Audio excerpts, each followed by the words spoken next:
Well, good afternoon, John. How are you today on this very rainy and gloomy Tuesday afternoon? It is raining cats and dogs outside, ladies and gentlemen, but then it's an English summer, so of course it will. It'll be lovely in 2 hours' time. It'll clear up again. This is true. I heard that it's supposed to be quite nice for the rest of the week, so we take what we can get. We do. Perfect.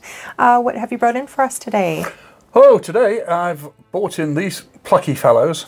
These are the engineers of the French Imperial Guard, of Napoleon's, of course, also called the Génie or Génie, and they're engineers who did what engineers do, but they're also firefighters. They had their own fire engines in Versailles and the various palaces around France.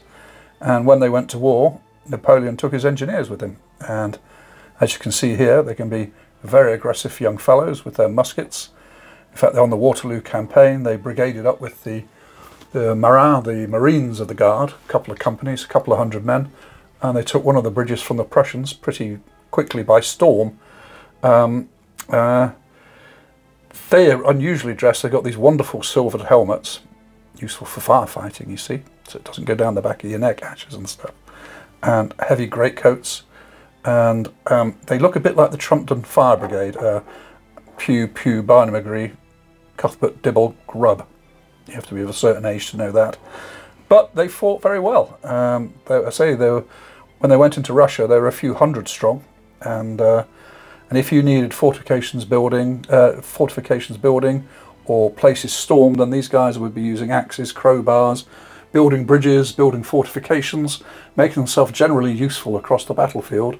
But if necessary, they could form, in my armies, a small reserve with the Marines, and they're just beautiful models to paint. I say here they have their own drummers with the lovely red plumes here, and the officer wearing an officer's shoulder greatcoat to show all his lovely epaulets and button detail there.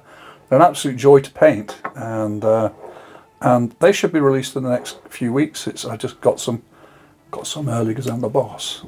So what else have I got to tell you? 21st of September, if you've got time, ring that date in your calendar, because we've got our third open day at our new place, which is here in Nottingham. About 300 of you turn up, and it's free parking, there's good food to be had, free tea and biscuits, even better, and we show you around everywhere. So we show you all the back rooms, show you the studio. You get to meet the studio guys, the girls who paint the models, the guys who design the models. You can chat to us about new releases.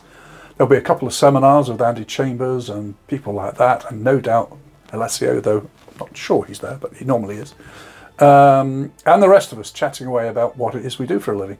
And you can go through the factory, and we'll give you the dog and pony show of how we make our miniatures, how we make our molds, how the resins come out with all the moulding. It's really good. If you've never seen it before, it's really fascinating, and it's a very cheerful day out. There'll be some lovely display games there. I know the Friends of General Haig are putting on a 50mm Napoleonic game, epic game. There'll be all manner of other games there, painting competition, and of course it will be Bolt Action 3-tastic. We'll be smothered in Bolt Action 3. So 21st of September, put it in your diary now if you can, and it'd be lovely to see you. Perfect. Thanks so much for your time today, John, and welcome. we'll see you next week. Sure. Take care. Cheers. Bye.